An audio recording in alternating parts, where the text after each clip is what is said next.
Hey guys! Tonight we're diving into the dimmest corners of medieval power, where crowns weighed heavy, minds wobbled, and decisions were often, well, not ideal. We're drifting into the world of the worst rulers of the Middle Ages. You're going to hear stories of kings who lost wars by oversleeping, emperors who ruled with wine goblets instead of swords, and monarchs who somehow made a disaster out of simply staying alive. So, before you get comfortable, take a moment to like the video and subscribe, but only if you genuinely enjoy what I do here. And tell me in the comments, where in the world are you listening from, and what time is it by you right now? Let's begin with someone whose name is practically a meme for bad leadership, King John of England. Yes, the King John. The one who couldn't hold on to Normandy, drove his barons into open rebellion, and became the unwilling father of Magna Carta, the document that essentially said, "Okay, we're taking the keys, John. Sit down." You trudge alongside this sour-faced monarch through a reign so calamitous that even Disney made him a cowardly lion who sucked his thumb. And honestly, that's not too far off. John wasn't supposed to be king. He was the youngest son of Henry II, a big name with an even bigger empire, and had 3 older brothers, one of whom, Richard the Lionheart, became the golden boy of crusading legend. John, on the other hand, got nicknamed Lackland because he didn't inherit much land. Not exactly confidence-inspiring, but fate and a few well-timed deaths had other plans. When Richard died in 1199, John slid onto the throne like someone sneaking into the front of a line they don't belong in. And from day one, things went sideways. John's first major act, losing Normandy. Fast. Like within 5 years fast. The French king, Philip II, played John like a fiddle nibbling away at the edge of an empire while John sulked and schemed. Instead of rallying his nobles, John alienated them. Instead of forging alliances, he charged his barons ruinous taxes. And instead of inspiring loyalty, he had a nasty habit of imprisoning people, until they coughed up cash. One noblewoman was locked away, until she gave up her treasure chest and her pet falcon. Which rude. One of John's biggest blunders, and the one that gives historians headaches to this day, was his war with the church. In 1205, the Archbishop of Canterbury died, and John threw a fit when the Pope chose a new one without asking him first. So what did John do? Refuse the appointment, kick out the clergy, and seize church lands. The Pope, unimpressed, placed England under interdict, basically spiritual lockdown. No sacraments, no burials, no weddings unless you eloped. And if you're thinking, well, that's extreme, the Pope agreed. So in 1212 he went nuclear and excommunicated John entirely. That's like getting banned from both heaven and brunch. John finally caved in 1213, begging forgiveness and even handing England over to the Pope as a papal fief, basically saying, "Here, own it, I'll just lease it." This bizarre political move did win him some short-term protection from France, but his nobles were less than thrilled. You can imagine their expressions. Wait, we're paying rent on England now. And then came 1215. Barons across the land, sick of John's taxes, arbitrary arrests, and weird vendettas, including maybe murdering his own nephew, gathered their forces. John tried to stall, bluff, and threaten, but they marched on London. Cornered, he met them at Runnymede and signed Magna Carta. This document is now legendary, but back then it was just a fed-up list of demands. Stop taxing us into oblivion. Stop stealing our stuff. Stop throwing us in dungeons without trials. And for heaven's sake, stop trying to flirt with our wives. Of course, John didn't take it seriously. Within weeks he asked the Pope to annul the whole thing, calling it illegal, unjust, and shameful. Which, sure, is one way to describe being forced to share. Or broke out again, because naturally it did, and John began marching across the country to squash the rebellion. Then, in 1216 came the rain. John lost his baggage train, including his crown jewels, in a freak flood, while crossing the Wash, a tidal estuary in eastern England. Picture a king, drenched, staring blankly as his treasure disappears under the mud. Some say the jewels are still out there. Others say that scene alone summarizes his entire reign, soggy, panicked, and empty-handed. He died not long after, probably of dysentery. But some whisper of poison. Either way, his last days were marked by fevered dreams and paranoia, possibly haunted by the barons he failed and the nephews he may have bumped off. He was buried in Worcester Cathedral, where monks prayed for his soul, possibly while checking their own wine for tampering. Historians still argue whether John was truly England's worst king.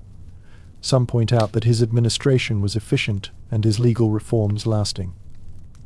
Others argue that he simply laid the groundwork for others to fix his mess. But the general vibe: he was a moody, greedy, wildly unpopular ruler who managed to unify the nobility against him. And if nothing else, let's appreciate this little tidbit. John was reportedly so paranoid, he once ordered all his servants to taste his food, test his wine, and even sniff his sheets before bed. Which, honestly, sounds less like royal protocol and more like an influencer's bedtime routine. So yes, King John, not just worse than a plague, but also the reason we even have the phrase rule of law. A spectacularly bad ruler who, by messing up so profoundly, accidentally gave the world one of its most enduring legal documents. Classic John move, really.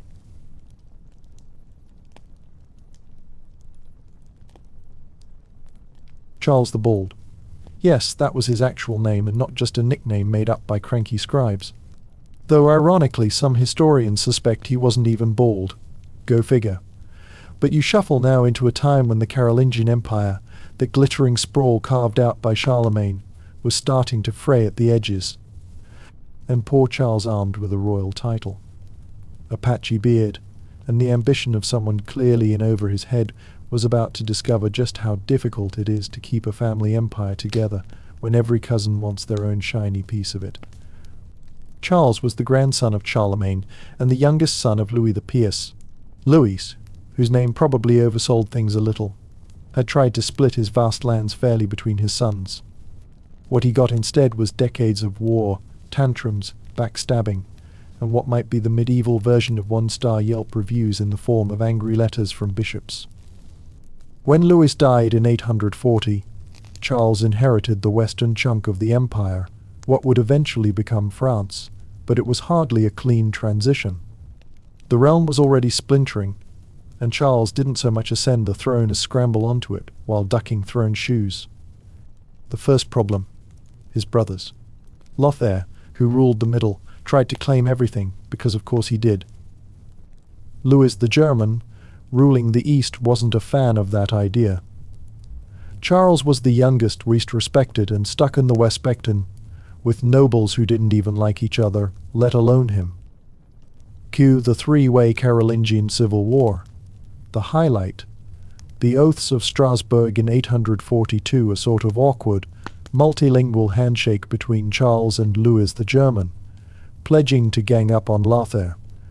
Charles even delivered part of it in Old German, which would be like you trying to impress your in-laws by reading Shakespeare in Klingon.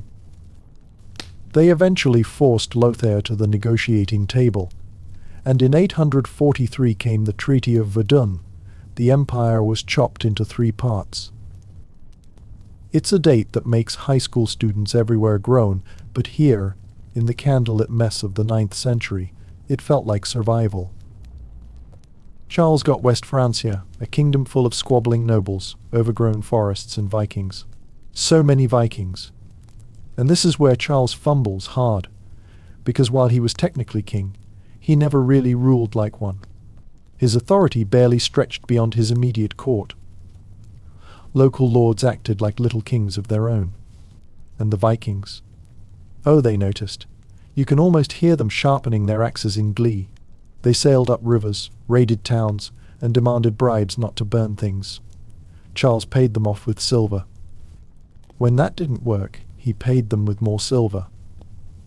Historians still argue whether this was a desperate attempt to buy time, or just royal cowardice wrapped in a coin purse. In 845, the Viking chieftain Ragnar, yes, that Ragnar, maybe, sailed all the way up the Seine and sacked Paris. Charles was so rattled that he paid an enormous ransom to get them to leave. The price? About £7,000 of silver. Imagine handing your worst enemy a suitcase full of cash and hoping they just go away quietly. Spoiler, they didn't. Charles tried to build a defensive fleet, raise river patrols, and strengthen fortresses, but the truth is he was always one step behind. His nobles, meanwhile, grumbled about taxes and refused to cooperate. One scholar even joked that Charles spent more time chasing titles than fighting enemies. Which brings us to another fun Charles moment, his obsession with being crowned emperor. See, even though he already ruled West Francia, Charles wanted that old imperial sparkle. In 875, after the death of his nephew Emperor Louis II, Charles convinced the Pope to crown him Holy Roman Emperor. It was supposed to be a majestic revival of Charlemagne's glory. Instead, it was mostly ceremonial sparkle over political quicksand. The empire, such as it was, existed in name only, and Charles didn't have the power or charisma to bring it back. By the late 870s, things were unraveling fast. More Viking attacks, more rebellious nobles, more missed opportunities. At one point, Charles even lost his prized silver crown, not in battle. Just lost it. Like it slipped off the royal baggage cart. One chronicler described it as misplaced in transit, which feels like the medieval version of oops, we left it on the plane. And then, in 877, Charles tried one last power move, an expedition to Italy to secure his imperial rule. It was ambitious. It was bold. It was also a logistical nightmare. He barely made it over the Alps, got sick, and died on the way home alone, exhausted and with basically no one paying attention. His body was buried in a monastery near Avriox, and that, as they say, was that. Quirky fact: Charles once allegedly consulted astrologers before major decisions. Not that it helped much. One account claims he delayed a military campaign because Mars was in a bad position, which is kind of like cancelling a war because your horoscope said avoid confrontation. So was Charles the Bold truly terrible? Some historians argue he was just overwhelmed, trapped between legacy and chaos. Others point out that he did try to strengthen royal authority through reforms, and that his sons at least inherited a functioning realm. But the main vibe: Charles was the guy who walked into a family business already on fire, and accidentally added more gasoline while looking for the water bucket. Still, next time someone calls you bald, remember at least you didn't fund Viking invasions with your own lunch money.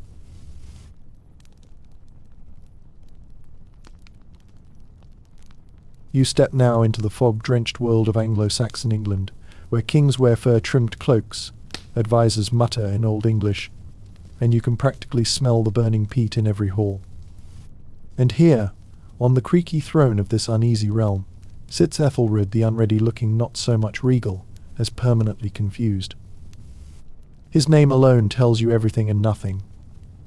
Ethelred actually means noble counsel, while unready doesn't mean unprepared like it sounds. It comes from unread, meaning bad counsel or no counsel. So yes, Ethelred the badly advised. A walking, talking medieval contradiction. He became king in 978 after his half-brother, Edward the Martyr, was mysteriously murdered, stabbed in the back, literally while visiting their stepmother. Ethelred was just 10 years old at the time, which sounds tragic until you realize that 10-year-old Ethelred didn't exactly grow into a political prodigy. His early reign was dominated by palace intrigue, power-hungry nobles, and the kind of mood swings that made medieval governance look like a season of survival, except with more monks and fewer torches. The Vikings, already a constant headache, cranked up their attacks during his reign. And what did Ethelred do? Well, rather than fortify England's coasts or rally his warriors like a movie king, would he reach deep into the treasury and paid the invaders to go away. Over and over.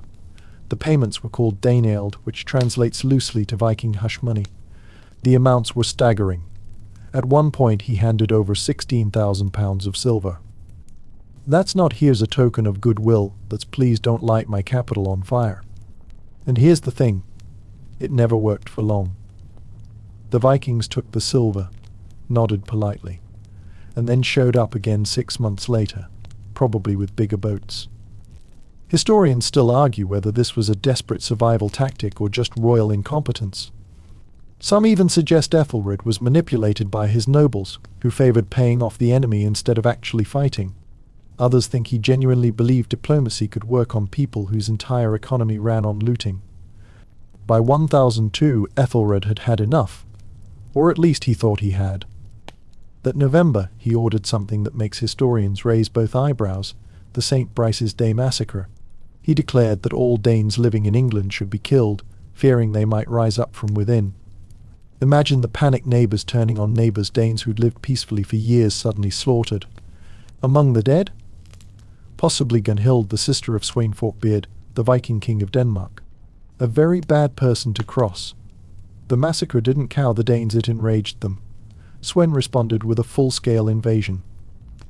Over the next decade, England was repeatedly attacked, cities burned, and Ethelred's reputation went from shaky to disaster tier.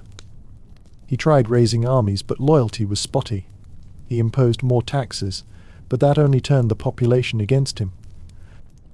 By 1013, Sweyn had conquered the country, and Ethelred fled to Normandy like a royal Airbnb guest who overstayed his welcome.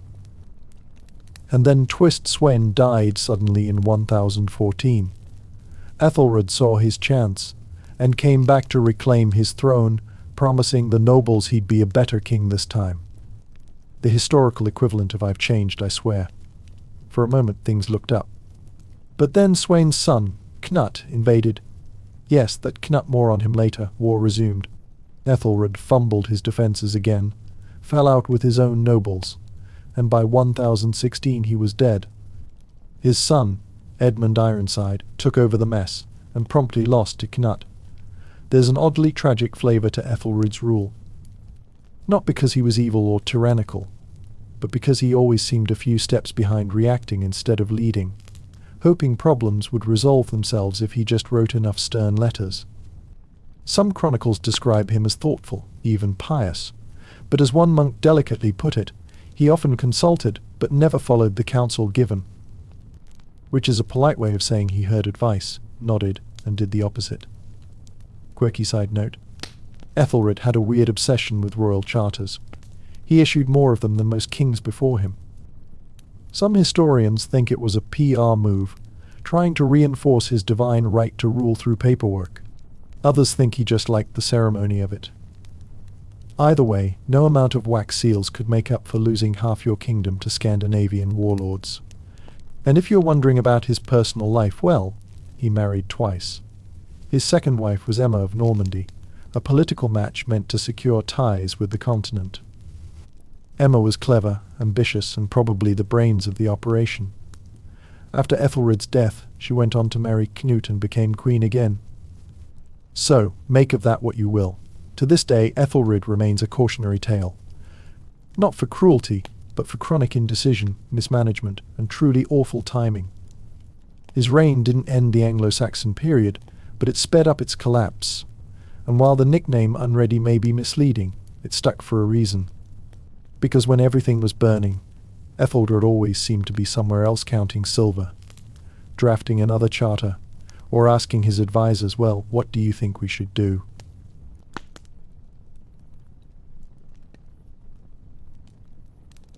You drift now into 14th century Castile, where dusty castles crown the ridgelands and whispers echo through torchlit halls.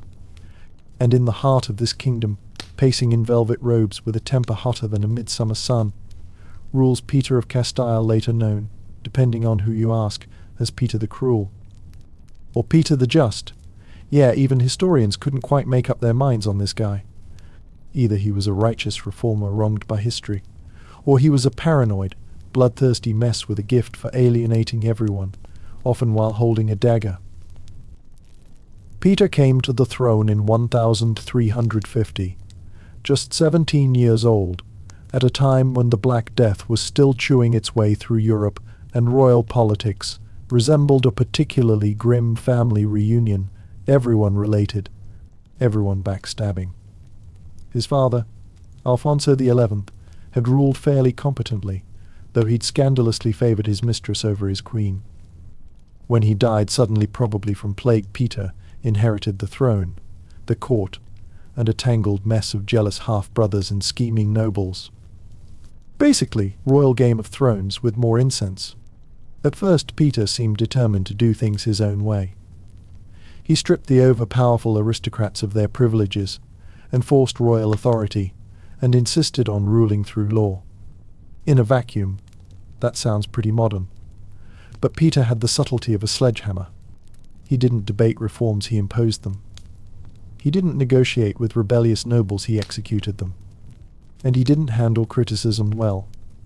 Once, after a courtier joked that Peter looked pale, the king responded by stabbing him. Mid-conversation.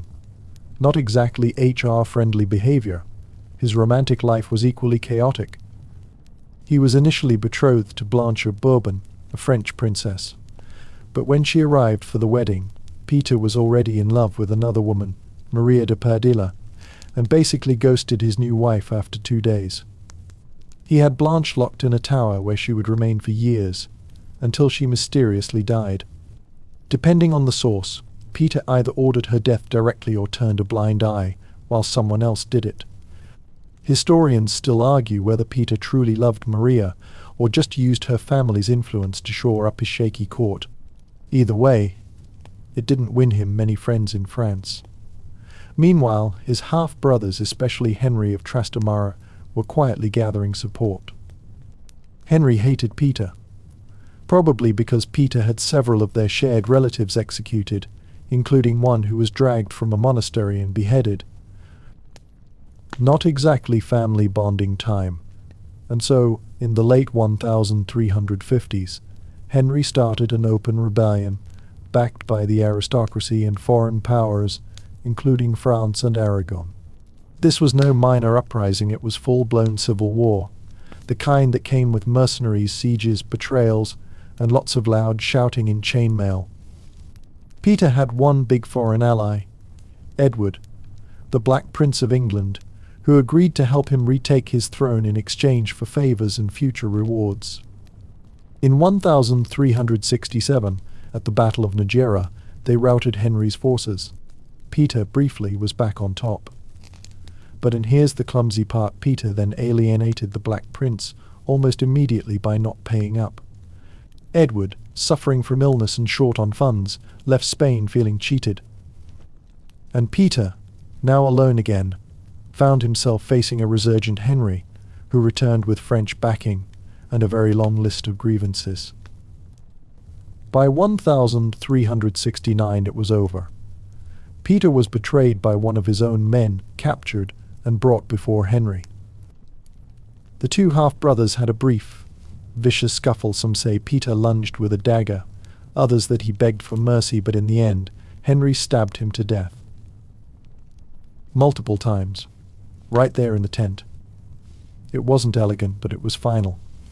Henry then became king and naturally made sure Peter's nickname was etched in history as the Cruel. But was Peter really just a monster? Some scholars suggest the nickname was propaganda crafted by his enemies, especially Henry, who had every reason to make him look like a tyrant. There's evidence that Peter supported legal reform, cracked down on corruption, and protected Jewish communities at a time when pogroms were common. In fact, Peter's tolerance toward Jews may have partly fueled noble resentment. Historians still debate whether he was truly cruel or just uncompromising in a way that threatened the old power structure. Still, even his defenders admit Peter had a flair for dramatic overkill. One account claims he once locked a noble in a burning room for refusing to pay taxes. Another suggests he walked the halls of his palace with a hidden dagger, just in case. Charming. Oh, and quirky fact. Peter loved collecting exotic animals. His court had lions, leopards, and even an elephant, gifts from foreign rulers. Apparently Peter liked showing them off during banquets, casually pointing and saying things like, "That one's not trained yet." Makes your family dog seem a bit low effort now, doesn't it? In the end, Peter's legacy is still split. In Seville, where he was born, Some records paint him as a tragic hero loyal to justice, betrayed by everyone. Elsewhere, he's remembered as a paranoid ruler who responded to every challenge with a body count. Maybe he was both. Maybe he was a sharp reformer trapped in a world where subtlety got you killed, and power only lasted as long as your sword stayed sharp. But either way, Peter's reign was a cautionary tale, ruled by fear. And you may win a few battles, but don't expect to die peacefully in your sleep. Especially if your brother keeps a grudge and a dagger under his cloak.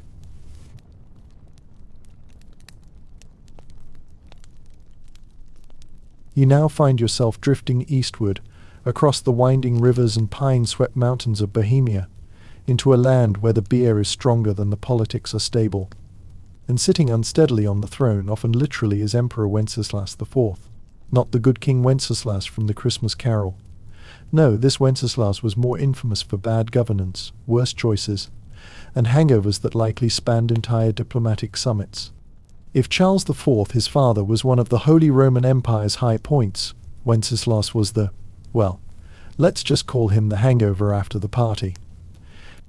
Took over as King of Bohemia in 1363, and became King of the Romans in 1376, which technically made him emperor in waiting.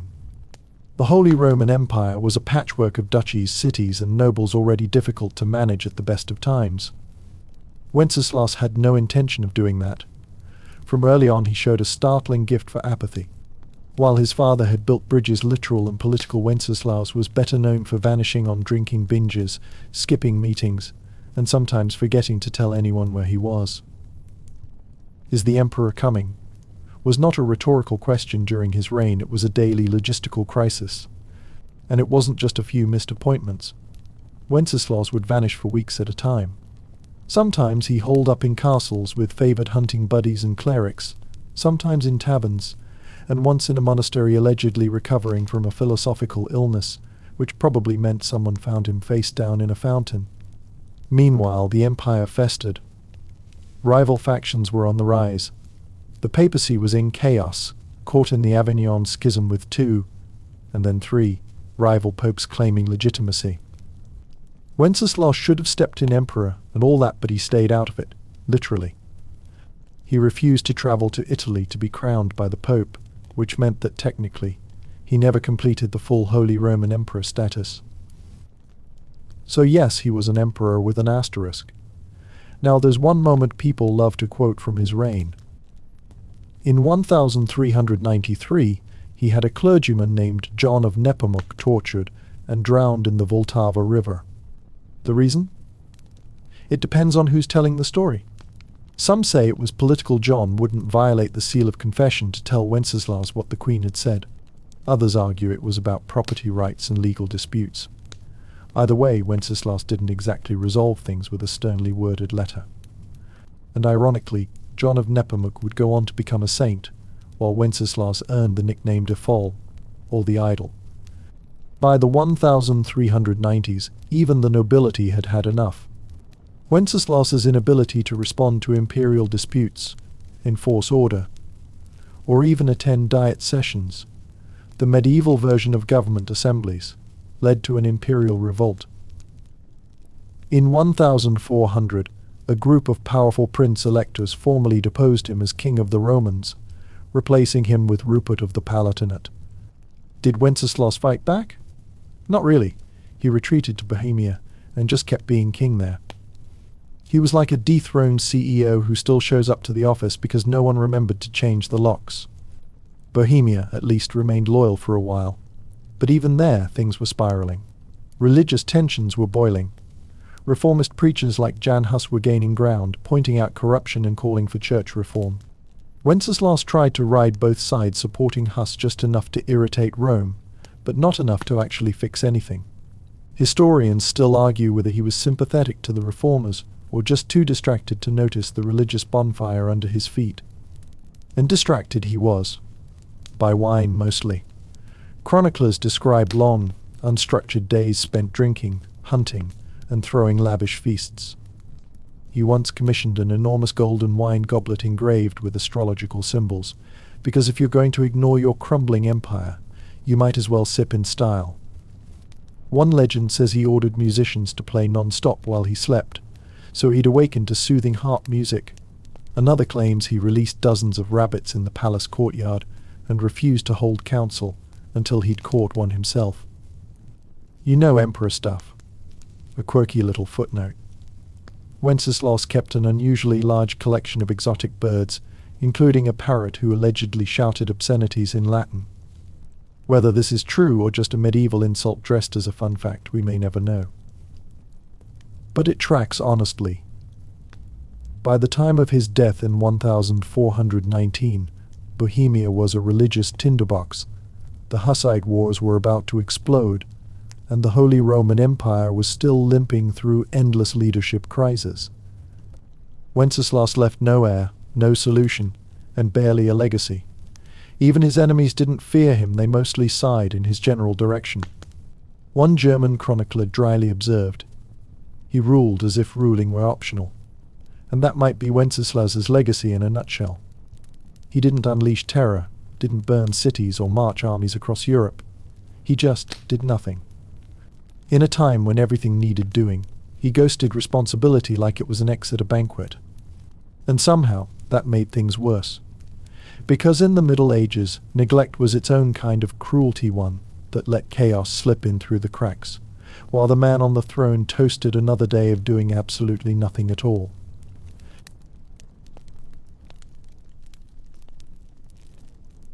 The soft glow of torchlight flickers now across stone walls and fleur-de-lis banners as you settle into the golden age of confusion, otherwise known as the reign of Philip VI of France. A man who became king by surprise and spent the rest of his rule making everyone wish it had been someone else. Picture it. It's 1328, and the Capetian dynasty, the long-running royal family of France, is running out of male heirs like a Netflix series overstaying its welcome. When Charles IV dies without a son, the throne doesn't pass smoothly. Oh no. It lurches sideways. Enter Philip VI, cousin to the dead king, first of the House of Valois, and officially the first French monarch to make historians collectively facepalm. Philip was chosen partly because of his royal blood, and partly because he wasn't Edward III of England, who also had a claim through his mother. The French nobles decided that Salic law, which conveniently excluded inheritance through the female line, meant Edward was out, and Philip was in. Just one tiny issue. Edward wasn't exactly thrilled about that. And this, dear listener, is where the 100 Years' War begins. Because Philip's reign was like that one guy at the party who doesn't start the fight, but definitely pours gasoline on the carpet and blames the smoke on the neighbors. Edward III, annoyed by being passed over and increasingly grumpy about French interference in Flanders, an English trade hub, eventually declared war in 1337. So now Philip had to defend France, and the crown he'd barely warmed to keep both his throne and his dignity. He succeeded at neither. Let's start with Philip's military strategy, which historians politely describe as unfocused and less politely describe as flailing in armor. His idea of war involved lots of slow-moving levies, reluctant nobles, and last-minute attempts to block the English with little coordination. His first big mess, the naval battle of Sluys in 1340. The French fleet, confident and loud, squared up against Edward's English ships. Philip himself didn't show he preferred to delegate and nap. The result, a catastrophic loss. England annihilated the French navy, turning the Channel into a watery disaster zone filled with floating timbers and very embarrassed admirals. But don't worry, it gets worse. In 1346, Edward launched a full-scale invasion of Normandy. Philip scrambled to respond, pulling together a huge army to meet him. This led to the Battle of Crécy, a clash that should have gone in France's favor. They had the numbers. They had the cavalry. They had hope. But they didn't have coordination, or functioning leadership, or enough longbow-proof armor. Philip reportedly charged into the chaos like a knight from a bedtime story, then got confused when the English archers firing from behind ditches and hedges turned his glorious assault into a muddy, panicked retreat. One of the funnier and sadder moments from that day. As his army disintegrated, Philip kept trying to rally fleeing troops by shouting, "Where are my people? Where is my banner?" A good question, honestly. Turns out they were galloping away as fast as their horses could carry them. Philip was wounded and narrowly escaped capture. His reputation, however, did not. Now, it's worth noting, France during this time wasn't exactly easy to rule. The country was a patchwork of regions, each with its own lords, loyalties, and wine preferences. Unifying them under one monarch took skill, diplomacy, and, well, actual presence. Philip preferred symbolic gestures, grand feasts, processions, and the occasional dramatic vow, but he lacked the follow-through. Think of him as a guy who installs a home gym, buys all the gear, and then never touches the treadmill. To his credit, he did try to raise funds for the war, but he did it in the least popular ways imaginable, debasing the currency, squeezing merchants, and raising taxes on peasants who were already one bad harvest away from open rebellion. His economic policy was basically shake the coin purse until it rattles, then act surprised when it's empty. One fringe tidbit. To boost morale after a military loss, he once commissioned an absurdly lavish banquet with dancing bears, gilded bread, and actors dressed as saints. Because nothing says I care about your suffering like a bear in a tunic. And then came 1348, the Black Death. As if losing wars weren't enough, France now got walloped by the plague. Cities emptied, crops rotted, and death tolls soared. Philip's response? Prayer, mostly. Oh, and more taxes. He hunkered down in his chateau while the countryside turned into a Gothic horror novel. Historians still argue whether Philip could have done more, or if the plague was simply too massive to manage. But his reputation as an absent king stuck. Even the nobility began referring to him behind his back as the one who watches while others burn. Philip died in 1350, likely from dysentery. A humiliating end for a king who once insisted on being addressed as Most Christian Majesty, while everything Christian and majestic crumbled around him. He left the crown to his son, John II, who, you guessed it, also made this list. We'll get to him soon. Buckle up, but let's be clear, Philip wasn't evil.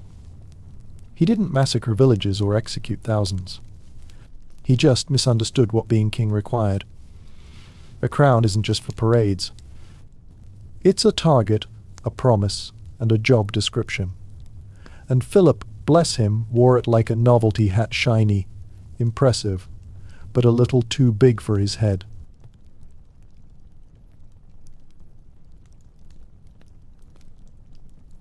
The night air thickens now as you drift southward, crossing deserts and minarets beneath crescent moons, into the gilded palaces and shadowed alleys of medieval Cairo. Here, in the heart of the Fatimid Caliphate, a ruler steps forward wrapped in contradiction, cloaked in mysticism, and occasionally galloping off into the desert in his pajamas.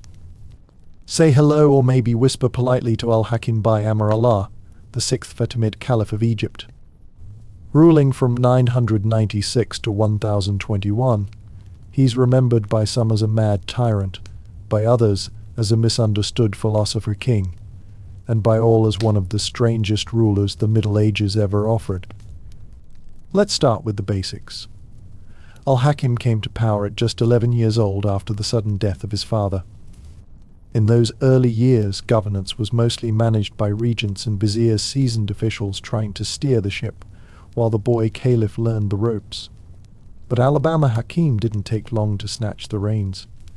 By his mid-teens, he was already issuing commands with that eerie mix of intelligence and instability that would soon become his signature style. The guy was precocious in the way a chess prodigy is, only the chessboard was an empire, and the pawns occasionally disappeared under mysterious circumstances. And then came the reforms. Oh, so many reforms. Al-Hakim wanted to reshape society from the ground up, and he didn't really believe in half measures. He imposed nightly curfews and banned the sale of certain foods during daylight. He shut down taverns and outlawed women from making public appearances after sunset. He also forbade shoemakers from making women's shoes with high heels, allegedly to keep them from leaving the house. Somewhere between social order and obsessive control, he drew a very blurry line, but it wasn't all puritanical decrees. Al-Hakim had a philosophical side too. He established the House of Wisdom in Cairo, encouraging scholars, poets, and astrologers to mingle, debate, and drink deeply from the well of knowledge, as long as they didn't contradict his interpretation of truth. He even dabbled in astronomy himself, though some reports suggest he also believed the stars whispered to him about state secrets. Let's just say the line between cosmic curiosity and celestial paranoia got fuzzy real fast. Still, he wasn't just a scholar king. Al-Hakim could be terrifyingly brutal. One vizier angered him and was promptly sliced in half. Another offended his sense of justice and was sewn into a raw camel hide and left in the sun. You know, typical HR policy. And yet, in the same breath, he might forgive an offender and promote them to high office the following week. His justice was like a thunderstorm you never knew when or where it would strike, only that it would be loud, wet, and ruin your weekend. One of the most controversial moments of his reign was his treatment of religious minorities. Early on, he was relatively tolerant of Christians and Jews, following a pattern typical in Islamic governance at the time. But around the turn of the millennium, something shifted. Churches were burned. Christian processions were banned. And most famously, he ordered the destruction of the Church of the Holy Sepulchre in Jerusalem in 1009, a move that horrified Christians across Europe and helped sow the seeds of what would eventually become the First Crusade. Historians still argue whether this order was part of a larger political strategy, a moment of religious zealotry, or just another one of Al-Hakim's mercurial whims. And then there's the really strange stuff, like how he started insisting on bizarre forms of personal asceticism. He stopped eating meat and drinking milk. He gave up fancy clothes and began wearing coarse wool. He sometimes rode out into the desert alone at night, meditating or stargazing, or just disappearing for days. People whispered that he was trying to become divine, or perhaps thought he already was. This is where it gets really wild. A sect formed during his reign believing that Al-Hakim was not just a caliph but a divine being. They later evolved into what we know today as the Druze religion. Now, Al-Hakim never publicly claimed divinity, but he didn't exactly shut it down, either. It's like if someone started printing t-shirts calling you a god, and you just sort of nodded and handed them a better font. And then, just as mysteriously as he had governed, he vanished. In 1021, Al-Hakim left the palace for one of his late-night desert rides, and never came back. His donkey was found. His robe was found. He was not. Theories range from assassination by political rivals to self-imposed exile to, yes, full-blown divine ascension. Some claimed his sister had him killed. Others said he faked his death to escape the burdens of rule. To the Druze, he never died at all. He merely went into occultation, hidden from the world until he returns to bring justice and balance. So what do you make of him?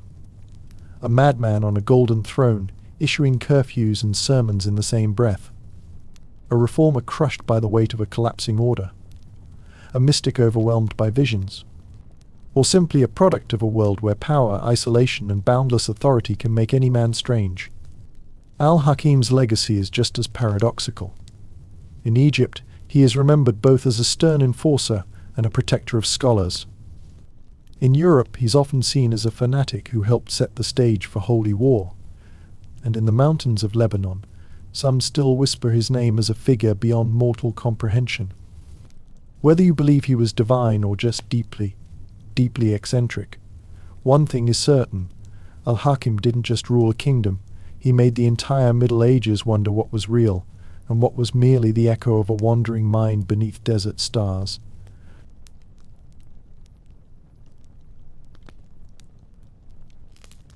The story flows now into the fog-draped castles and parchment-strewn courts of 15th century England, where a king sat on the throne with all the grace of a particularly anxious pudding. You've met mad kings, cruel kings, and kings who thought they were gods, but now meet Henry VI, the king who barely remembered he was one. His reign, or reigns, yes, plural, were less about ruling and more about slowly unraveling while the kingdom fell apart around him, like a badly stitched cloak. Henry VI became king at just 9 months old. That's not poetic exaggeration. He was literally still chewing on his fingers when England's crown was plopped on his tiny head in 1422, after the death of his father, the famously warlike Henry V. And in a twist that sounds like something a drunk historian would invent, he also became King of France shortly after, thanks to a weird treaty his dad had negotiated. That's 2 kingdoms, 1 infant, 0 motor skills. For the next couple decades, England was governed by regents, nobles, and power-hungry uncles. Meanwhile, young Henry grew up surrounded by tutors, prayers, and the kind of supervision usually reserved for antique porcelain. He was gentle, devout, and intelligent in a dreamy, slightly confused way more suited to monastic life than monarchy. Imagine a guy who'd rather discuss theology than taxes, and you're on the right path. When he finally took control in the 1430s, Henry brought with him no ambition, no charisma, and absolutely no idea how to navigate the political pit fight of medieval England. His biggest dream? To found educational institutions. Seriously.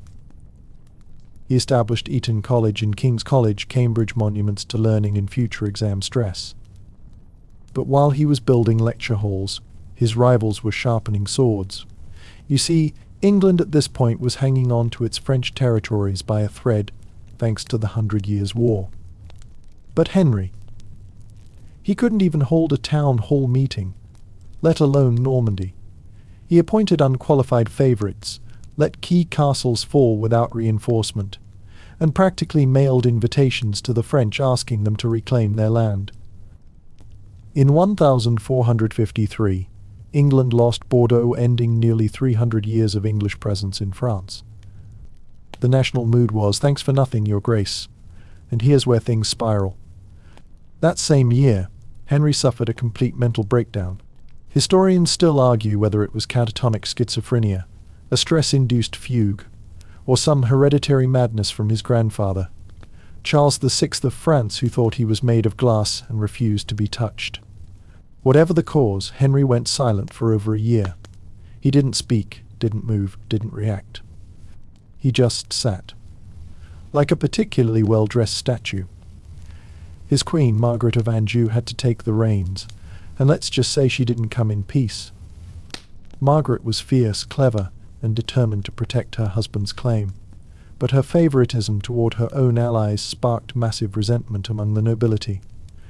Enter the Duke of York, Richard Plantagenet, who claimed the throne by blood and saw Henry's vegetable state as an opportunity. Thus began the Wars of the Roses, a dynastic brawl between the houses of Lancaster, Henry's side, and York, Richard's. It was Game of Thrones, but with more bad haircuts. Henry, to his credit or perhaps to his doom, had moments of recovery.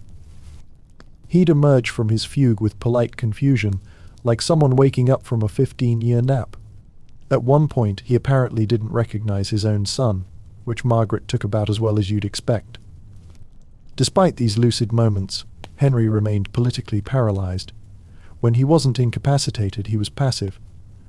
When he wasn't passive, he was being shuffled between rival factions like a cursed family heirloom. By 1461, the Yorkists had had enough. Edward IV, Richard's son, defeated Henry's forces and seized the throne. Henry fled, was captured, and spent the next 9 years as a political prisoner. The man who once ruled 2 kingdoms now spent his days pacing castle walls and muttering prayers, occasionally glancing out windows with the haunted eyes of someone who just realized he forgot to turn off the oven 5 years ago. But wait, plot twist. In 1470, thanks to one of the era's greatest flip-floppers, the Earl of Warwick, a.k.a. the Kingmaker, Henry was restored to the throne in a bizarre political coup. His return, though, was more symbolic than real. He was paraded through London like a puppet, while Margaret and Warwick ran the show. Within a year, Edward IV returned, defeated their forces at Tewkesbury, and captured Henry once again. This time there would be no slow fade into obscurity. On May 21st, 1471, Henry VI was murdered in the Tower of London, almost certainly on Edward's orders. The official story? He died of melancholy, which is medieval speak for stabbed repeatedly while no one was looking. A quiet end to a painfully quiet life. And yet, strangely, Henry became something of a saint after death. His piety and suffering earned him a reputation as a martyr. Pilgrims visited his supposed burial site, miracles were whispered about, and for a while, the Church seriously considered canonizing him. Which, if you think about it, might be the most Henry VI thing ever, too gentle to rule, too tragic to forget. So what do we make of him? Not a tyrant, not a mad despot, but a cautionary tale. A man raised in the shadows of greatness, his father Henry V, the warrior king, and crushed by expectations too heavy for his shoulders. He loved books, not battle, peace, not power. But the throne doesn't accept poetry as policy. And in the end, Henry VI was less a ruler than a gentle soul in the wrong story, forever trying to write verses in the margins of a history written in blood.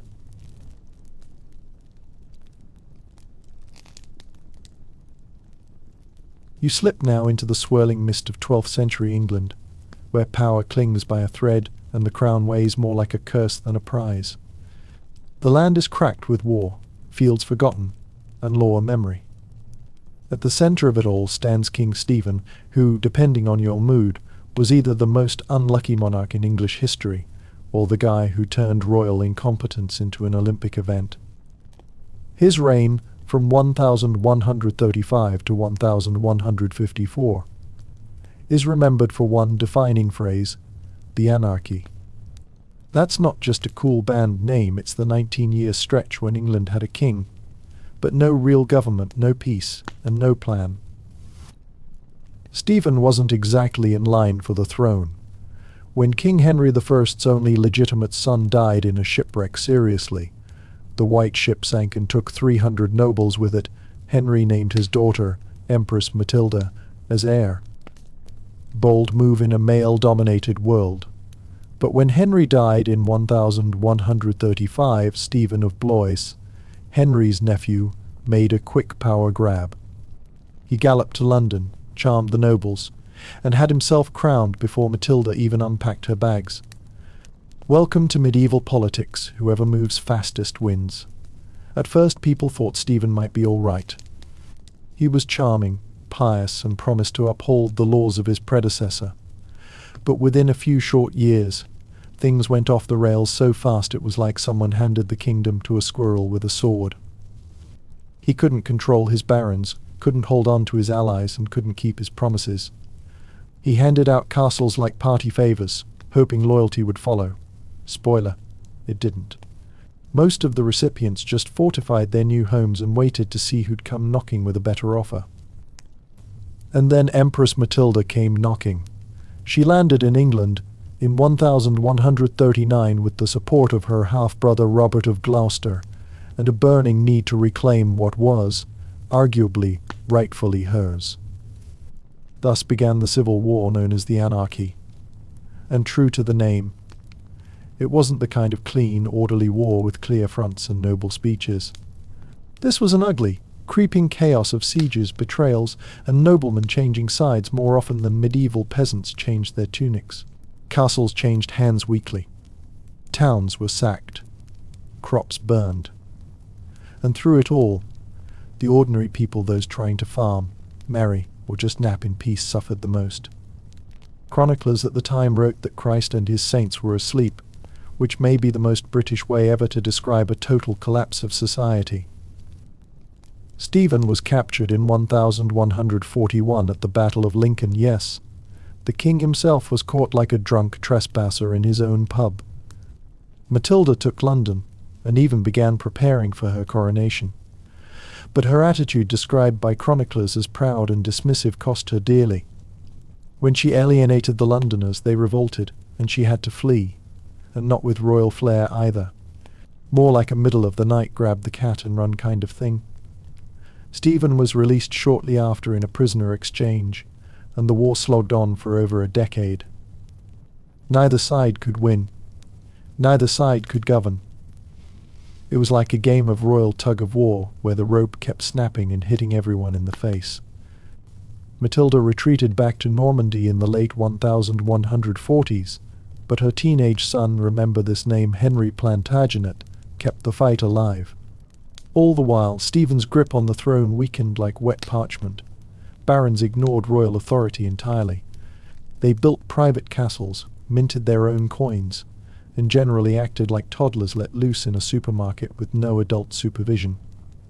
Stephen tried to assert control, but each success came undone by yet another rebellion, betrayal, or his own indecision. Historians still argue whether he lacked the killer instinct, or just wasn't clever enough to navigate the minefield of shifting alliances. Either way, he was playing chess against people with extra queens and no rulebook.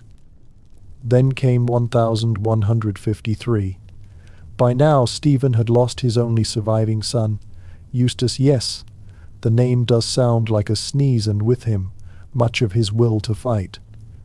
Henry Plantagenet returned with an army, but rather than risk another generation of bloodshed, the two sides reached a weary truce. The Treaty of Wallingford declared that Stephen would remain king, but Henry would inherit the throne after his death.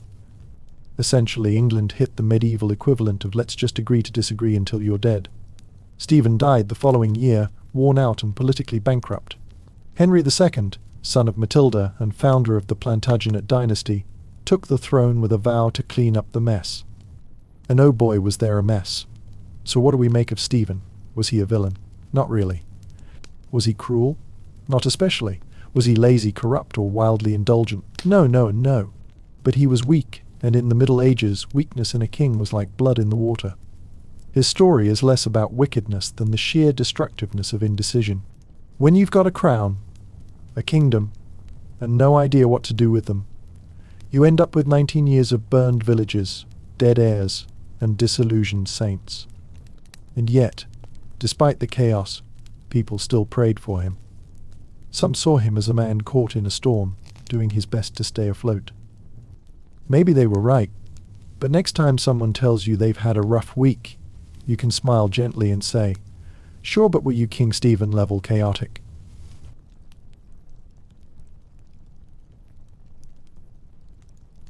You drift now into the sun-drenched, marble-palaced Byzantine Empire, where politics taste like a cocktail of poison and perfume, and where one ruler managed to mix them in equal, disastrous measure. Meet Andronikos I Komnenos, often dubbed Byzantium's Nero, though historians still argue whether that nickname does him justice or oversimplifies a wildly complex reign. His story is one of ambition, brutality, and bizarre twists worthy of a late-night TV drama, except with more silk robes and fewer commercial breaks. Born in 1118, Andronikos was a member of the famous Komnenos dynasty, which had ruled Byzantium with varying success for decades. Early on, he proved to be charming, cunning, and well, let's say merciless.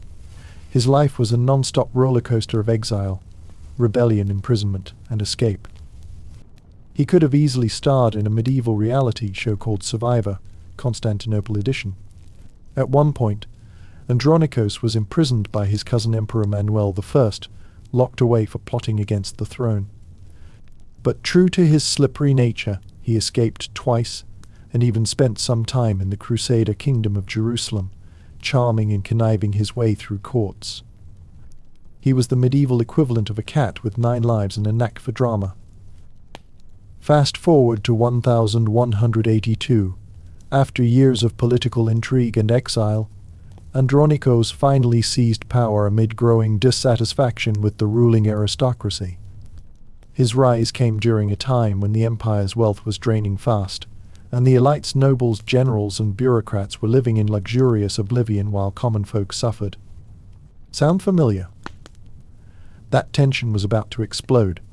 Once in power, Andronikos embarked on a brutal anti-aristocratic campaign. He vowed to crush the corrupt nobles who had fattened themselves at the expense of the people. And crush he did. He used public executions, torture, and confiscations to terrorize the upper class, setting up a kind of medieval anti-corruption task force with a flair for sadism. Imagine a guy who thought of himself as a tough-love reformer, but with a penchant for spectacle. Public baths and gardens? He'd burn them down if the owners were guilty. Churches? Not safe either if clergy got too greedy. Despite his cruelty, many common citizens initially welcomed his harsh justice. After all, it was a relief to see the rich brought low, even if it was with a flair for the dramatic that would make today's TV villains blush. But Andronikos' temper and paranoia quickly spiraled out of control. He executed allies and enemies alike, sometimes on whims as small as a bad haircut or an unfriendly glance. He accused people of treason based on dreams and rumored conspiracies. His court became a stage of terror where no one was safe, and trust was a forgotten word. One quirky story involves his obsession with astrology and omens. Supposedly, he believed a prophecy that a wild beast would overthrow him, which led him to imprison or kill anyone with a mane of hair or a particularly fierce mustache. Historians debate whether this was political propaganda or an actual symptom of his paranoia. Either way, it's an eyebrow-raising detail to tuck in your medieval trivia notebook. And then there was the scandal of his personal life. Andronikos took a very controversial bride, his niece, Agnes of France, forcing her into marriage to solidify alliances. The young French princess, barely a teenager, found herself thrust into a deadly court rife with intrigue and suspicion. Their union was not exactly a royal romance, and some accounts suggest it added fuel to the growing fires of dissent among the nobility and commoners alike. His reign ended spectacularly. In 1185, a popular uprising, fueled by discontent with his brutal methods and the empire's military failures, swept him from power. The people and the army joined forces, storming Constantinople. Andronikos fled but was captured and subjected to one of the most gruesome public executions in Byzantine history. He was dragged through the streets, blinded, and finally strangled. A brutal end, but fitting for a ruler whose life was a non-stop parade of excess and violence. So, what legacy did Andronikos leave? Was he a tyrant, a reformer, or a madman? Historians still argue whether his cruelty was a desperate attempt to save a dying empire, or just the product of a ruthless personality unchecked by any moderating influence. His reign was short, violent, and chaotic, a cautionary tale of what happens when power meets paranoia, and idealism curdles into terror. As you imagine the marble walls and golden domes of Byzantium, remember Andronikos I Komnenos, the emperor who ruled with iron fists wrapped in velvet gloves, only to have those gloves slip away into the dust of history.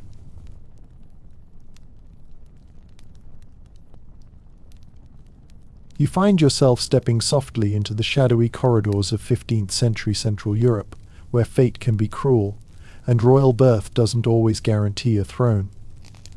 Ladislaus the Posthumous is the kind of monarch whose nickname tells you everything. Born after his father's death, he was quite literally born to not rule. His life, brief and tumultuous, is a tragic reminder that sometimes even royal blood can't save you from being a pawn in a game far bigger than yourself. Ladislaus was born in 1440, son of Albert I of Germany and Elizabeth of Luxembourg. His arrival was shrouded in grief because his father had died before he could meet him. Imagine the pressure on a baby who arrives in the world under a cloud of mourning, with expectations that would crush a grown man. Yet, from the moment he was born, Ladislaus inherited several crowns: Hungary, Bohemia, and Austria. Sounds like a royal jackpot, right? Except his actual power was, to put it kindly, severely limited. His guardianship became a tug-of-war between powerful nobles and foreign interests. Hungary, in particular, was a powder-keg. Riots, rebellions, and rival claimants dotted the landscape like landmines. The kingdom wasn't waiting patiently for a baby king to grow up. It wanted strong leadership, and Ladislaus was the opposite, a child trapped in a political no-man's land. Now, here's where the history gets a little odd and sad. Because he was a minor, Ladislaus was kept under tight control by his regents, mostly ambitious nobles who were more interested in the throne's power than the young king's well-being. It's as if the crown was a shiny toy that everyone wanted to play with, but nobody wanted to share or care for properly. One of the most infamous episodes was the rivalry between two key figures, the Hunyadi family, particularly John Hunyadi, who was regent and defender of Hungary against the Ottoman threat, and the faction of Emperor Frederick III, Ladislaus's uncle, who wanted to assert influence over the boy's inheritance. The tugging and pulling led to political paralysis, and frankly some embarrassing moments of missed opportunities to defend the realm effectively. Ladislaus finally came of age in 1453, but his reign was painfully short. He was described as sickly, frail, and dare we say more interested in books and quiet study than in politics or warfare. Not the classic medieval kingly image of swaggering bravado. This boy king was more the thoughtful student in the back of the class than the shouting general at the front lines. The irony? Despite all the hopes pinned on him, Ladislaus died young at the age of 20, reportedly from pneumonia. Some whispers and rumors hint at poisoning, but historians still debate what really caused his early demise. Maybe it was the weight of expectation, or maybe just bad luck. Either way, his death left his realms vulnerable, sparking succession crises that would shape Central Europe for decades. A quirky fact to tuck away: despite his tragic life, Ladislaus was surprisingly well educated, fluent in several languages, and interested in law and administration. In a world obsessed with swords and battles, he was more of a scholar and intriguing anomaly in a line of often warlike kings. So, when you think about Ladislaus the Posthumous, remember this: being born into royalty might sound like a dream, but sometimes it's a nightmare dressed in silk and gold. His story is less about what he did, and more about what he couldn't do, caught between ambition, illness, and the harsh realities of medieval power struggles. In a way, Ladislaus was the king who was never really allowed to be king.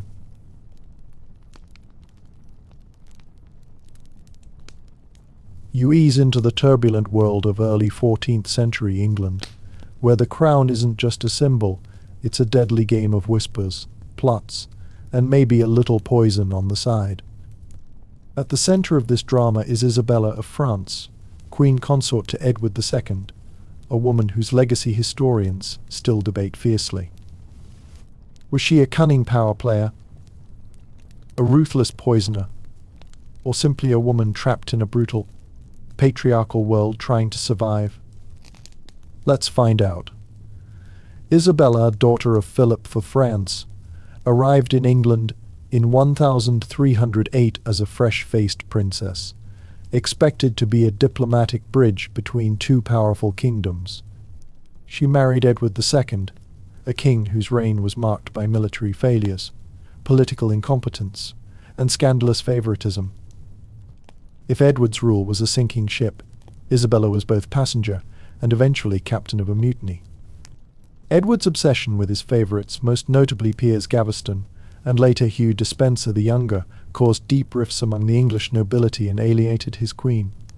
Imagine being married to a man who openly snubs you for his mates, throwing lavish parties and lavishing them with titles and lands. Isabella's frustrations simmered quietly at first, but eventually boiled over. By the 1320s, Isabella's aiming become politically active, aligning herself with powerful barons and her son, the future Edward III. In 1325, she took an unprecedented step for a queen consort. She traveled to France on a diplomatic mission, but refused to return. Instead, she gathered an army with the help of her lover, Roger Mortimer, and invaded England in 1326. It was a dramatic coup that led to Edward II's forced abdication. Now, about that poison. Rumors swirled that Isabella and Mortimer orchestrated Edward II's death, possibly by poisoning, or in some more grisly, less documented fashion. Official records are silent or vague, but chroniclers of the time weren't shy about suggesting foul play. Historians still argue whether Edward died naturally, he was imprisoned in humiliating conditions, or if his end was hastened by murder. Poison, in medieval politics, was the classic accusation, convenient, mysterious, and deadly. Isabella ruled as regent during Edward III's minority, practically the first queen to wield such power in England. But her rule with Mortimer was heavy-handed and unpopular. They confiscated lands, raised taxes, and governed with a mix of shrewdness and ruthless pragmatism that made them many enemies. It's no surprise that Edward III eventually overthrew Mortimer and sidelined his mother's influence once he came of age. A quirky, lesser-known fact, Isabella was also known as the She-Wolf of France, a nickname that conjures images of ferocity and cunning.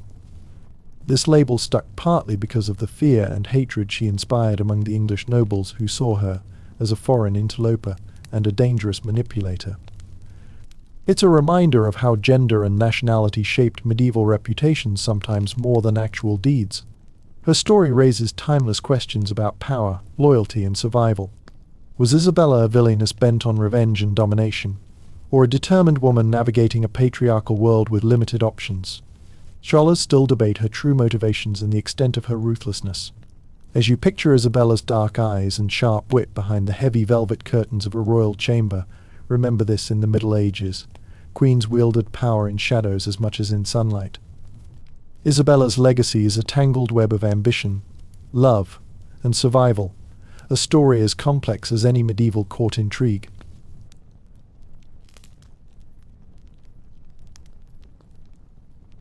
You drift northward now, to the chilly lands of Scandinavia in the late 15th century, where Viking legends still echo and kings are expected to be bold, brave, and ideally not spectacular failures. Enter Christian of Oldenburg, a man with Viking blood, but a reign that historians often label a Viking-sized disaster. His story is a classic medieval mess of ambition, alliance, and epic missteps that led to his nickname as one of the worst Scandinavian rulers ever. Christian became king of Denmark in 1448 thanks to a complicated web of dynastic claims and political negotiations. His rise to power was celebrated, imagine a modern-day underdog story, with banners waving and minstrels singing. Yet, what followed was less a triumphant saga and more a series of blunders that left his kingdoms weakened and divided. One of the main headaches Christian inherited was the Kalmar Union, a political marriage uniting Denmark, Norway, and Sweden under a single monarch. Think of it as a medieval Scandinavian version of a group chat that everyone hates but can't leave. Keeping these three kingdoms together was a constant headache, especially as Swedish nobles chafed under Danish dominance. Christian's problem was that he lacked the political finesse and military strength to keep Sweden in line. His attempts to enforce control were met with fierce resistance, leading to revolts and ongoing instability. The Swedes, with their long tradition of fierce independence, especially hated being ruled by what they saw as a foreign king. The union began to unravel almost as soon as he took the throne. One particularly cringe-worthy episode was Christian's disastrous military campaign against the city of Stockholm, which was a rebellious hotbed. His siege failed miserably, wasting precious resources and damaging his reputation. It was a bit like trying to swat a fly with a sledgehammer and missing entirely. But the story gets even juicier. Christian's marriage alliances meant to secure peace and power often backfired spectacularly. His own family feud with his uncle Gerhard over the duchies of Schleswig and Holstein dragged on for years, draining the royal treasury and goodwill. Medieval family drama, but with real swords and broken alliances. Interestingly, Christian was also known for his obsession with hunting, so much so that his nobles complained he spent more time chasing deer than governing his kingdoms. You can almost picture a king in a fur-lined cloak, bow in hand, ignoring urgent royal letters for the thrill of the chase. Not exactly the image of medieval efficiency. Historians still argue whether Christian's failures were due to personal incompetence or simply the impossible challenge of ruling such a fractious union. After all, keeping three often hostile kingdoms united was a challenge worthy of Hercules, and many rulers failed at it before and after him. In the end, Christian of Oldenburg's reign is remembered less for glory and more for the slow, grinding collapse of the Kalmar Union's unity. He wasn't a tyrant or a madman, just a king who quite hauled the reins of power tightly enough, a Viking-sized failure in a world that demanded Viking-sized success. So when you think of Christian, picture a king lost in the tangled woods of Scandinavian politics, bow in hand but with a crown that kept slipping from his grasp.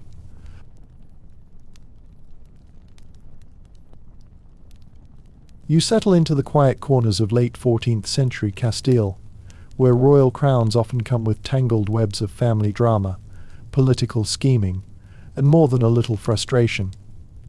Berengaria of Castile is a rare figure, a queen who technically held the crown, but never truly wore it, a monarch whose reign was largely invisible, and whose power was quietly overshadowed by stronger personalities. Her story is one of potential unfulfilled, a crown unused and a legacy whispered rather than loudly proclaimed. Berengaria was born in 1253 into the Castilian royal family, the eldest daughter of King Alfonso X, known as the Wise. Being the firstborn meant the throne should have been hers, or so the medieval tradition might suggest. However, the world of medieval succession rarely played by simple rules, especially for women.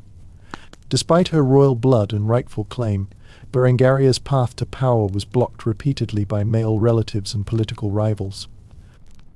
In 1284, after her brother King Sancho IV died unexpectedly, Berengaria's claim to the throne briefly came into focus. Yet, rather than seizing the crown herself, she chose to act as regent for her young son, Ferdinand IV, effectively passing the throne to the next generation. Historians still argue whether this was a strategic move or a forced concession to the prevailing gender politics of the time. Her decision to abdicate formal power in favor of her son is both fascinating and frustrating. On one hand, it may have been a clever way to ensure stability and avoid civil war in a kingdom already rife with noble factions and external threats. On the other hand, it means that Berengaria remains one of history's great what-ifs, a queen who never ruled but might have reshaped Castile's destiny had she taken the reins. What makes Berengaria's story even quirkier is that, despite never reigning in her own right, she was renowned for her wisdom and diplomatic skill. She was a master of navigating the dangerous waters of medieval court politics, negotiating treaties and alliances behind the scenes while the spotlight shone elsewhere. It's a reminder that power in the Middle Ages wasn't always about crowns and scepters. It could also be wielded quietly and effectively from the shadows. She also had a knack for fostering cultural and religious ties, supporting the troubadour tradition and strengthening ties with the church. Not the typical image of a medieval queen wielding power through armies, but just as potent in her own way. If there's a medieval version of the queen who never was, it's Berengaria, a figure often overlooked in history books. She leaves us pondering the limits of female power in a male-dominated world. Was she too cautious or just wisely pragmatic? Scholars still debate the true impact of her quiet reign behind the scenes. So, as you picture the unused crown gathering dust in a dimly lit chamber, think of Berengaria, queen in name, but ruler in spirit.